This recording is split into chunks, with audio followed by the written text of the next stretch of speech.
चलिए, hello my dear students and welcome to IFS। This is Mahesh. So आज के session में हम दिल्ली यूनिवर्सिटी का जो 2020 का पेपर हुआ था उसमें ऑर्डिनरी डिफरेंशियल इक्वेशन और पार्शियल डिफरेंशियल इक्वेशन, इन दो टॉपिक्स के ऊपर जितने भी क्वेश्चंस पूछे गए थे उन क्वेश्चंस का डिस्कशन आज के इस सेशन में हम लोग करने वाले हैं। तो पहले तो आप सब लोग एक बार जुड़ जाइए हमारे साथ और फिर हम सब लोग एक बार शुरू करते हैं। बहुत ही सिंपल लेवल के क्वेश्चंस पूछे जाते हैं इस एग्ज़ाम में, तो आपको भी सॉल्व करके मज़ा आ जाएगा। तो good afternoon solution of mathematics. अपने दोस्तों के साथ ज़रूर शेयर करना ताकि उनको भी कुछ क्वेश्चंस की प्रैक्टिस करने को मिलेगी from the paper of Delhi university entrance examination जो कि 2020 में हुआ था। ठीक है, कुछ पर्टिकुलर टाइप्स होते हैं, टाइप्स के क्वेश्चंस है वो हमेशा हर किसी एग्ज़ाम में पूछे जाते हैं, रिपीट हो जाते हैं। उसी प्रकार के बड़े सिंपल लेवल के क्वेश्चंस पूछे जाते हैं दिल्ली यूनिवर्सिटी के एंट्रेंस एग्ज़ाम में। तो टाइम वेस्ट नहीं करते, सीधा शुरुआत कर देते। तो जल्दी जल्दी आप बस उसका आंसर बता देना। एकदम सिंपल लेवल के क्वेश्चंस होते, 1 मिनट भी नहीं लगता आंसर निकालने के लिए। आप बस उसका आंसर निकालो और बस मुझे कमेंट बॉक्स में आंसर उसका बता दो ताकि हम आगे जा सके। ठीक है, चलिए सो शुरू करते हैं without wasting any time. Let us start the discussion. ठीक है, पहला क्वेश्चन आपके सामने है ये। ठीक है, बड़ा सिंपल सा क्वेश्चन है। What this question says, the Wronskian of cos x, sin x and e to the power minus x at x equal to 0 is। 3 functions दिए हैं cos x, sin x and e to the power minus x और उनका Wronskian मुझे निकालना है at point x equal to 0। तो रॉन्स्कियन का concept हमने शायद मैंने जो लास्ट सीरीज ली थी उसमें तो नहीं हुआ था, लेकिन रॉन्स्कियन का कॉन्सेप्ट बड़ा सिंपल सा है। क्या करना है, बस एक डिटर्मिनेंट फाइंड आउट करना है 3x3 मैट्रिक्स का, उसमें x इक्वल टू 0 पुट करना है और फिर हमारे पास रॉन्स्कियन आ जाएगा at point x equal to 0, right. So how can we do this, just look at here. Let's say I will take white pen. Okay, so let us call what is Wronskian function। first of all let us round Wronskian। अब 3 function है, 3x3 matrix आएगा। तो पहला function है मेरा cos x, then second is sin x और तीसरा है e to the power minus x। अब ये जो 3x3 मैट्रिक्स का डिटर्मिनेंट होता है रॉन्स्कियन फंक्शन, वो क्या होता है बेसिकली, यहाँ पर cos का, sin का और सेकेंड रो होती है इनके फर्स्ट ऑर्डर डेरिवेटिव्स और थर्ड रो जो होती है इनके सेकेंड ऑर्डर डेरिवेटिव्स। अगर first order derivative second row find out करें तो cos का derivative minus sine x, right, sine का डेरिवेटिव cos x और फिर e to the power minus x का derivative minus e to the power minus x, right. Third row second order derivatives यानी कि minus sine का derivative minus cos, cos का derivative minus sine और फिर यहाँ पर इसका derivative again we will take, it will be e to the power minus x. तो ये आएगा Wronskian function if we evaluate this determinant. मुझे रॉन्स्कियन किस पॉइंट के लिए फाइंड आउट करना है, at x equal to 0, right. हाँ, जो भी आएगा आंसर बड़ा सिंपल सा है कि नहीं Wronskian. So now at x equal to 0 Wronskian at 0 will be equal to determinant of, अब cos 0 will be 1, x की जगह 0 पुट करो, sin 0 0, e to the power 0 1, second row sin 0 0, cos 0 1, यहाँ पर माइनस 1, थर्ड रो माइनस 1 0 और फिर 1। तो ये बनेगा डिटर्मिनेंट। बस इस डिटर्मिनेंट को इवैल्यूएट करते हैं। 1 into, so 1 minus 0 that will be 1, then directly plus 1 times क्या आएगा, 0 minus minus 1 that will be plus 1, 0 plus 1, so what we will get, so 1 plus 1 this is equal to 2। तो Wronskian of these functions at x equal to 0 is 2, right? So answer will be option 2. Very simple question. So इसमें कोई बड़ा calculation नहीं है कि नहीं? चलिए आगे बढ़ते हैं दोस्तों, कुछ और क्वेश्चंस ट्राई कर लेते हैं. Let us try to see the next question. So the next question is this. अब इस टाइप के डिफरेंशियल इक्वेशंस हमने बहुत बार सॉल्व किए हैं.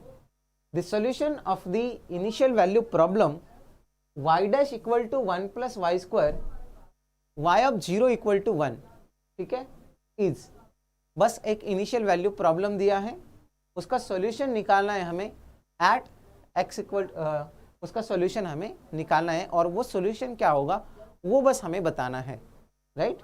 चलिए ठीक है, चलिए बताओ मुझे आंसर क्या होगा इस इनिशियल वैल्यू प्रॉब्लम का. First of all try to find out the solution. General solution आने के बाद उस जनरल सॉल्यूशन में जो आर्बिट्ररी कांस्टेंट होगा उस कांस्टेंट को आपको ये कंडीशन यूज करके उस कांस्टेंट की वैल्यू फाइंड आउट करनी है और फिर हमारे पास आंसर आ जाएगा, राइट? लाइव चलो स्टॉप ना करो गाइस, जस्ट 1 मिनट, 1 मिनट.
चलिए, तो थोड़ा सा स्टूडियो का प्रॉब्लम था. तो now tell me what will be the solution of this initial value problem. Simple है, तो let us try to solve this question. ठीक है, बड़ा सिंपल सा है. dy अपॉन dx, ठीक है, dy upon dx is given to be, what is this given, 1 plus y square, right? ये दिया है एक डिफरेंशियल इक्वेशन. तो यहां से मुझे क्या मिलेगा, देखिए, this implies that I can write dy upon 1 plus y square is equal to dx.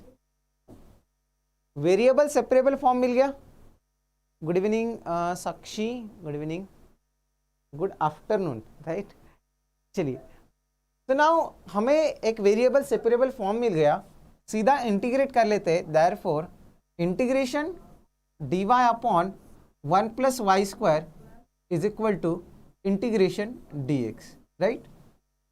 क्या आएगा इंटीग्रेशन लेफ्ट हैंड साइड का, tan inverse of y, right? This is tan inverse of y is equal to यहाँ पर x plus constant of integration c. तो ये हमारे पास आ गया solution of this differential equation. This is called as general solution. अब condition दे रखी है, y की वैल्यू 1 दी है एट x इक्वल टू 0. तो नाउ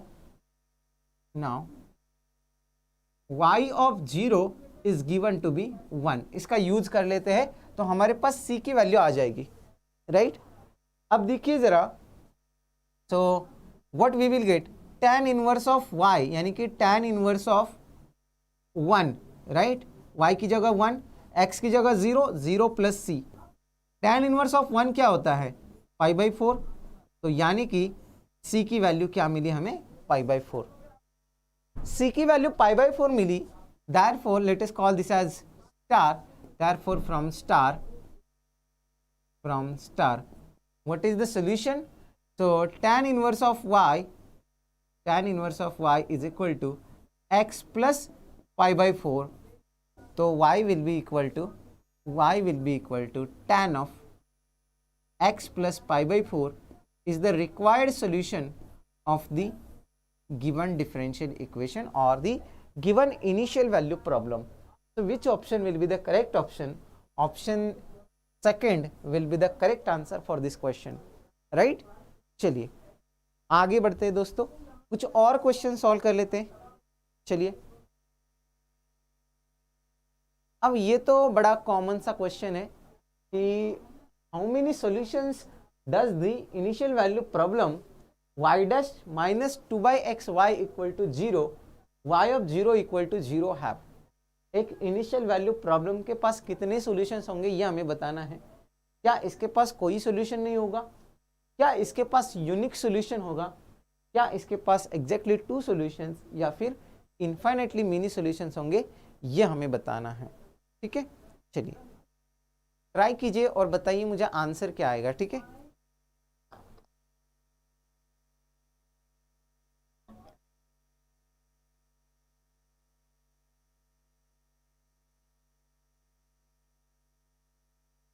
ऐसे क्वेश्चंस हम हमेशा सॉल्व करते हैं ना, और एग्ज़ाम वालों का ये ज़रा फेवरेट होता है इस टाइप का क्वेश्चन पूछना कि किसी इनिशियल वैल्यू प्रॉब्लम के पास यूनिक सॉल्यूशन, नो सॉल्यूशन या इनफाइनेटली मेनी सॉल्यूशंस होंगे, ये बताना है कि नहीं।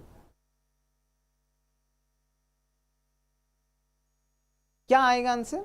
Answer 4, infinitely many solutions. ठीक है, चलिए देखते हैं फिर भी एक बार।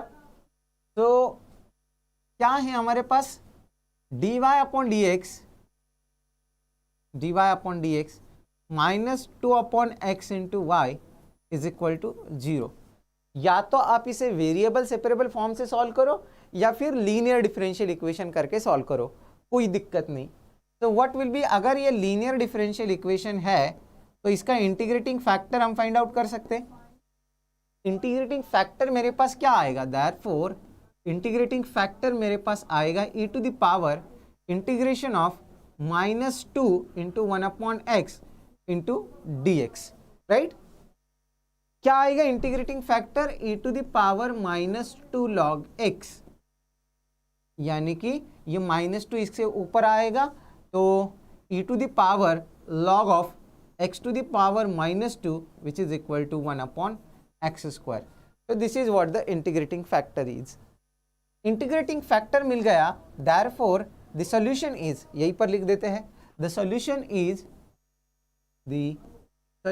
Is what is solution, y into integrating factor which is 1 by x square is equal to integration of integrating factor 1 by x square into function q which is 0 into dx। तो इसको इंटीग्रेट करने के बाद मेरे पास क्या आएगा, y upon x square is equal to 0 plus constant of integration c। तो यहाँ से मेरे पास आएगा y is equal to c times x square is the general solution, है कि नहीं। यह हमारे पास जनरल सोल्यूशन आ जाएगा। अब ये कंडीशन यूज कर लेते हैं y of 0 equal to 0।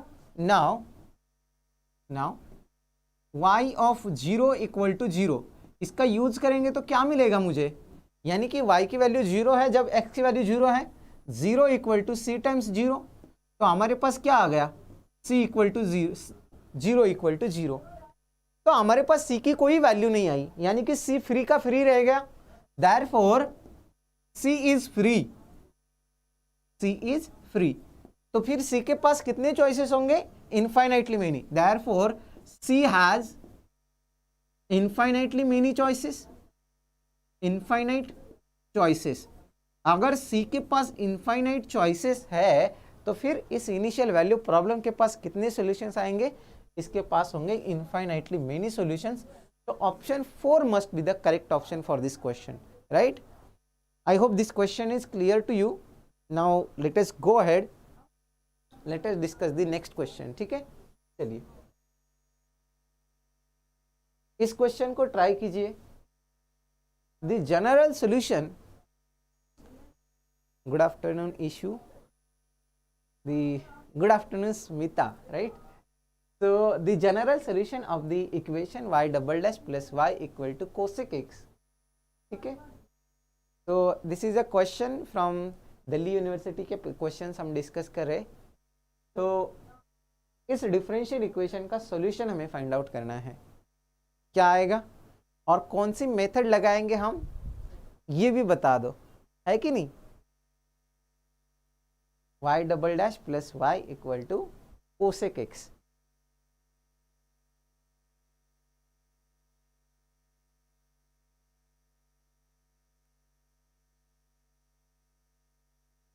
Try कीजिए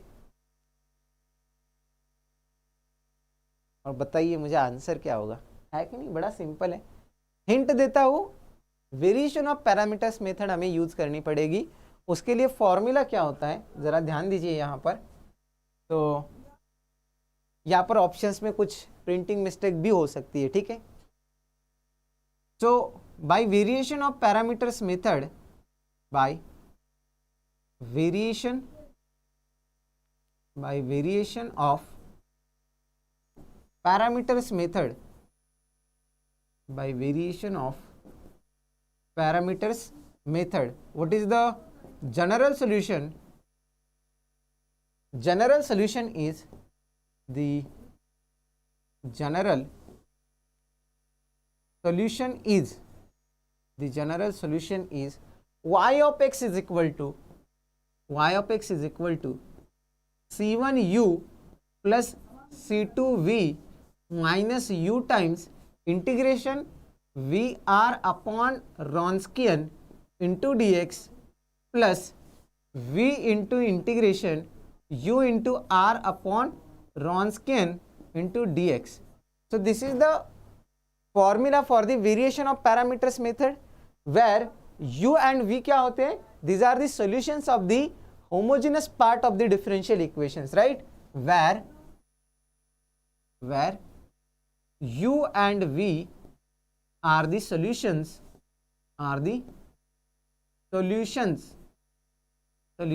of किसके?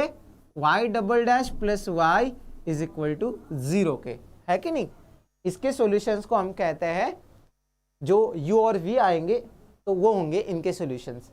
अब देखिए यहाँ पर y double dash plus y equal to 0 है, that is the homogeneous part of this differential equation. तो है कि नहीं? हाँ चलिए, तो यही पर करना पड़ेगा, अब तो जगह नहीं मिलेगी, है ना? So now what is auxiliary equation? Auxiliary equation आएगा तो m square plus 1 equal to 0. तो यहाँ से आपको मिलेगा m is equal to plus और माइनस i. तो आपके पास जो u आएगा, u will be cos x और v is equal to sin x. ये कहां से निकाला? These are the plus minus I are the roots of the auxiliary equation for this differential equation. वहां से हमें cos x and sin x are roots मिले इसके, और these are the solutions of this differential equation. अब बस आपको क्या करना है? Wronskian निकालना है. तो यही पर कर लेते हैं, ठीक है?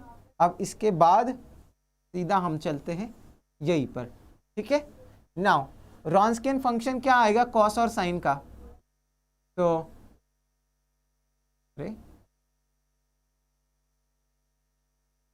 cos ऑफ x यही पर करना पड़ेगा दोस्तों, यही पर करना पड़ेगा, ठीक है? Wronskian of x is equal to cos x sin x, और इसका डेरिवेटिव माइनस साइन और साइन का डेरिवेटिव cos. तो अगर ये डिटर्मिनेंट फाइंड आउट करोगे तो वो आएगा 1. तो Wronskian फंक्शन आपको मिलेगा 1. तो Wronskian इज 1. तो Wronskian फंक्शन 1 मिला, बस आप इसमें पुट कर लेना u. r फंक्शन क्या है? This is function, this is r function, ठीक है?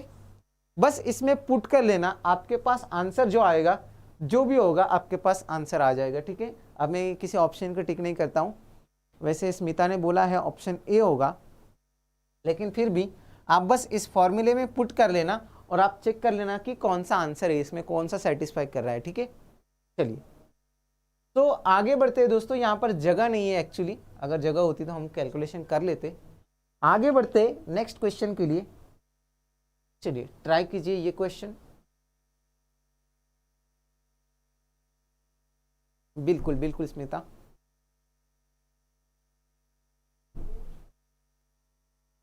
ये क्वेश्चन क्या कह रहा है जरा देखिए।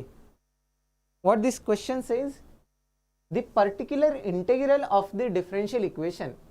इस डिफरेंशियल इक्वेशन का पर्टिकुलर इंटीग्रल हमें फाइंड आउट करना है। क्या है differential equation? y double dash plus y equal to x cube. अब ये राइट हैंड साइड का जो फंक्शन है दैट इज स्पेशल फंक्शन है ना, स्पेशल फंक्शन है, तो उसका पर्टिकुलर इंटीग्रल कैसे फाइंड आउट किया जाता है, हमने शॉर्ट मेथड्स देखे है ना, और शॉर्ट मेथड से हम फाइंड आउट कर सकते हैं इसका पर्टिकुलर इंटीग्रल। तो try to use that short method and find out the particular integral for this differential equation y double dash plus y equal to x cube, ठीक है। चलिए एक बार बैक स्लाइड, कुछ नहीं किया है स्मिता।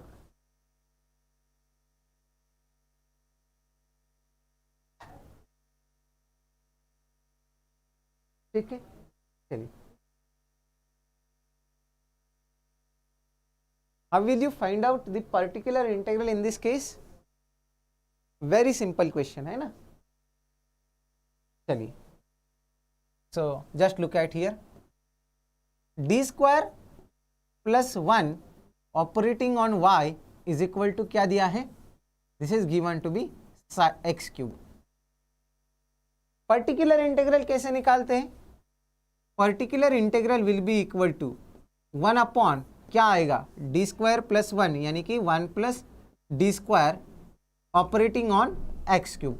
अब इसको हमें सॉल्व करना है, 1 अपॉन 1 प्लस एक्स कंसिडर कर लेते हैं इसे।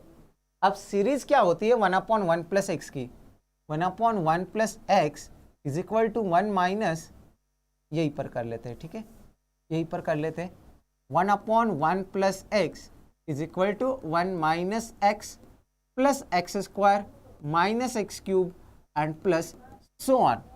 तो यहाँ पर x की जगह क्या है, डी स्क्वायर है, तो क्या आएगा देखिए जरा, 1 अपॉन 1 प्लस डी स्क्वायर यानी कि 1 माइनस डी स्क्वायर प्लस यहाँ पर एक्स क्यूब यानी कि डी टू द पावर, इसका अगर 1 minus x plus x square करोगे तो यहाँ पर फोर्थ पावर होगी। आगे की टर्म्स लिखने की कोई ज़रूरत नहीं क्योंकि बाकी सारे डेरिवेटिव्स जीरो होने वाले हैं, है कि नहीं? हाँ अच्छा ठीक है ठीक है ठीक है स्मिता जी, कोई दिक्कत नहीं है, ठीक है। तो यहाँ पर क्या आ जाएगा, x cube minus d square operating on x cube का मतलब इसका double derivative with respect to x. तो पहला डेरिवेटिव निकालोगे तो 3x राइट, 3x स्क्वायर, और सेकेंड डेरिवेटिव निकालोगे तो 6x राइट, तो यहाँ पर 6x। अगर फोर्थ डेरिवेटिव निकालोगे तो वो तो जीरो ही आने वाला है। तो पर्टिकुलर इंटीग्रल हमें क्या मिलेगा, particular integral will be x cube minus 6x right. तो option 4 will be the correct option for this question. तो particular integral will be x cube minus 6x right. चलिए तो सबको समझ में आया होगा, है कि नहीं? बड़े सिंपल सिंपल से क्वेश्चन है। चलिए थोड़ा आगे बढ़ते हैं दोस्तों नेक्स्ट क्वेश्चन के लिए, ठीक है। बताइए मुझे आंसर क्या होगा नेक्स्ट क्वेश्चन का, ठीक है। अब बस एक दो क्वेश्चंस बाकी है फिर हम खत्म कर देंगे, है ना।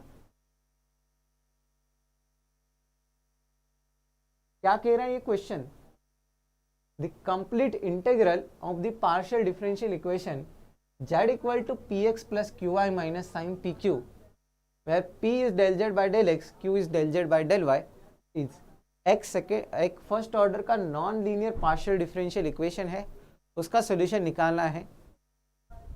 30 सेकेंड का भी नहीं है आंसर। अगर आप इस इक्वेशन को, इस पार्शियल डिफरेंशियल इक्वेशन को अगर आप पहचान पा रहे हो तो 10 सेकेंड का आंसर है कि नहीं, नॉट मोर देन 10 सेकेंड्स। तो जरा पहचानिए कौन सा है वो पार्शियल डिफरेंशियल इक्वेशन जो कि हम 12th स्टैंडर्ड में भी देखते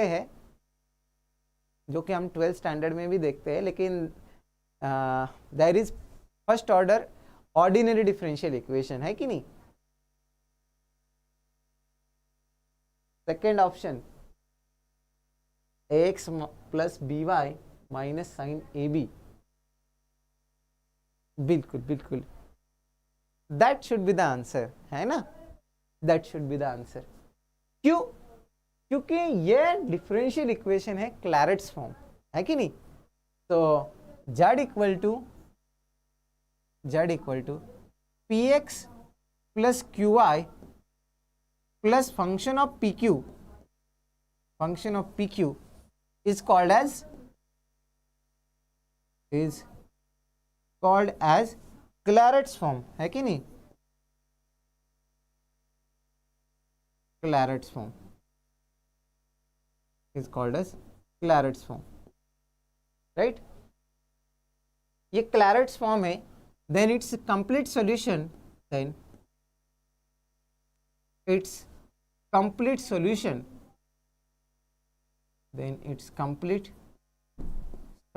is given by z equal to ax plus by plus f of a, b। यानी कि क्या करना होता है कंप्लीट सॉल्यूशन फाइंड आउट करने के लिए, बस p की जगह a, q की जगह b पुट करना है। तो इसका सॉल्यूशन क्या आएगा, therefore the solution of given partial differential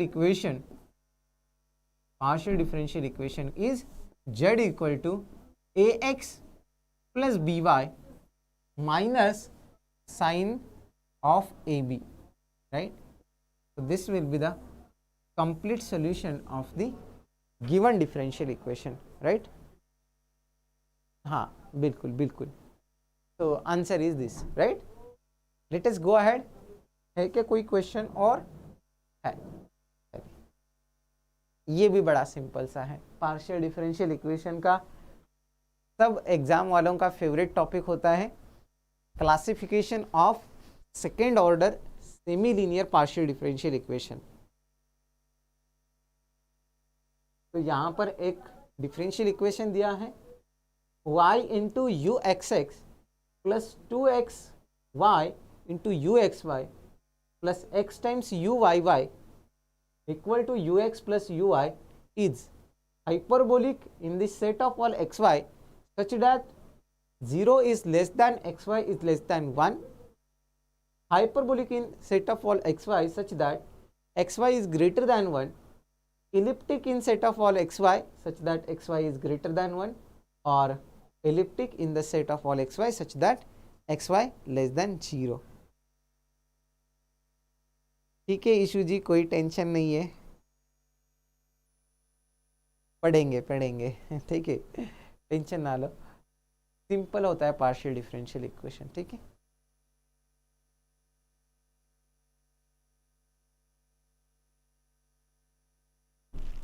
इसके लिए बस एक कंडीशन चेक करनी होती है, S square minus 4RT। S क्या होता है, coefficient of u x y, R is the coefficient of uxx and T is the coefficient of uyy। अगर s square minus 4RT greater than 0 है, अच्छा ठीक है, ऑप्शन सी। पढ़े नहीं फिर आंसर, लेकिन वो गलत है ठीक है। चलिए यहां पर देखिए, तो क्या है differential equation, y into uxx then plus 2xy uxy फिर plus x into uyy is equal to ux plus ui दिया है। तो यहाँ पर एस आर टी पहले लिख देते हैं. What is S? Therefore capital S coefficient of u x y that is twice of x y. What is capital R? Capital R is the coefficient of u x x that is y. What is coefficient of T?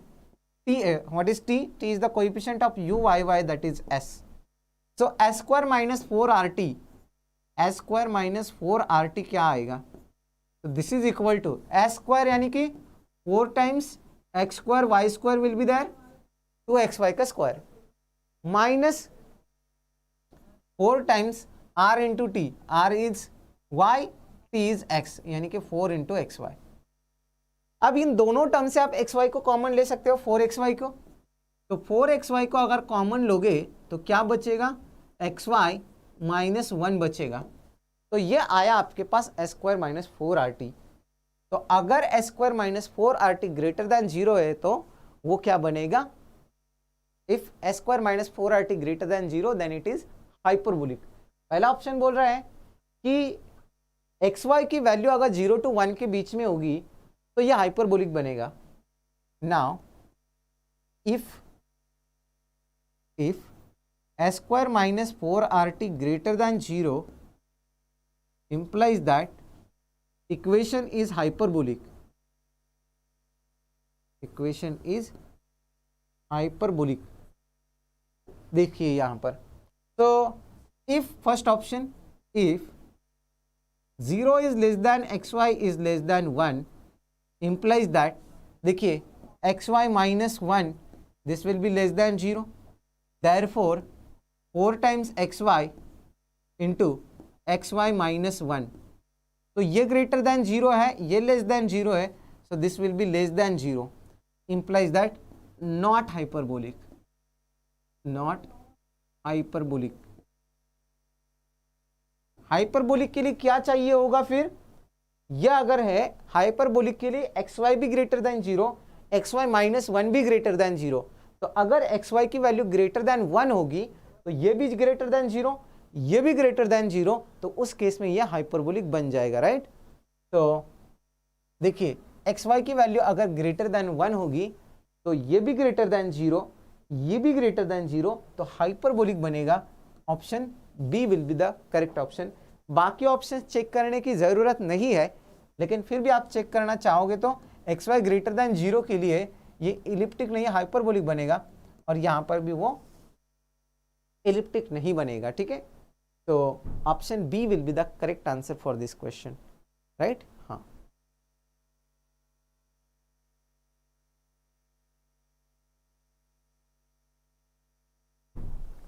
नहीं स्मिता, आगे जब आप partial differential equation पढ़ोगे तब आपको पता चलेगा कि कैसे चेक करना है, ठीक है. चलिए, कोई और क्वेश्चन बचा है? इसके लिए मैं बस आपको हिंट दे दूंगा, आप क्या करना है आपको. तो एक 4 पिट मेथड होती है, 4 पिट मेथड से हम इस क्वेश्चन का आंसर कर सकते हैं. तो the differential equation given is, क्योंकि इसका कैलकुलेशन काफ़ी लंबा है, तो p square z square plus q square is equal to 1, ठीक है. अब आप क्या करना, तो इसको सॉल्व करने के लिए एक शॉर्ट मेथड होती है. शॉर्ट मेथड क्या है? ये आप एक सब्स्टिट्यूशन करते हो, पुट. हम इसे 4 पिट मेथड से ही सॉल्व करेंगे, लेकिन हम एक शॉर्ट मेथड से यूज करेंगे, ठीक है. पुट, हम एक सब्स्टिट्यूशन करेंगे, put z equal to ax plus y और u equal to ax plus y. ये एक सब्स्टिट्यूशन करेंगे तो फिर आपके पास क्या आएगा? p equal to a times d z upon d u, फिर q is equal to simply d z upon d u इसमें पुट कर लेना. अब आपको क्या मिलेगा? ये कन्वर्ट हो जाएगा एक फर्स्ट ऑर्डर के डिफरेंशियल इक्वेशन में. पी स्क्वायर का मतलब a square d z by d u का स्क्वायर, फिर प्लस क्यू स्क्वायर यानी कि d z by d u का इंटू जेड स्क्वायर भी है ना, इंटू जेड स्क्वायर भी, d z by d u का स्क्वायर इज इक्वल टू 1 आ जाएगा. अब दोनों से dz by d u square common ले लो, dz बाई डी यू का स्क्वायर कॉमन लिया, ब्रैकेट में बचा a square into z square plus 1 is equal to 1, ऐसा आ गया। तो यहां से आपको क्या मिलेगा, dz बाई डी यू का स्क्वायर इज इक्वल टू मिला 1/1 plus a square into z square. तो आप क्या कर लेना, अब स्क्वायर रूट ले लो, dz अपॉन डी यू आपको मिलेगा 1/√1 plus a square into z square. बस आप इसको सॉल्व कर लेना। अब आपको क्या मिलेगा, तो √1 plus a square z square into d z is equal to d u मिलेगा। अब आप बस इंटीग्रेट कर लो दोनों side, integration 1 plus √1 plus a square z square into d z is equal to integration d u. तो आप बस इसको सॉल्व कर लेना, वापस u equal to x plus y आप रख लेना, आपके पास रिक्वायर्ड कंप्लीट सॉल्यूशन आ जाएगा इस डिफरेंशियल इक्वेशन। ठीक है, कोई बात नहीं स्मिता, कोई बात नहीं। तो I think this was the last question. तो आई होप आप सभी को समझ में आया होगा आज का ये सेशन जो भी हमने देखा है। तो आज के सेशन के लिए इतना ही था। दिल्ली यूनिवर्सिटी के एग्जाम में जो क्वेश्चंस पूछे गए थे ऑर्डिनरी और पार्शियल डिफरेंशियल इक्वेशंस के, सो वो क्वेश्चंस हमने आज के इस सेशन में डिस्कस किए हैं। अगर किसी कोई डाउट है तो आप पूछ सकते हो, या फिर हम आज के सेशन में यहीं पर स्टॉप करते हैं। ठीक है, चलिए, तो thank you everyone, happy learning.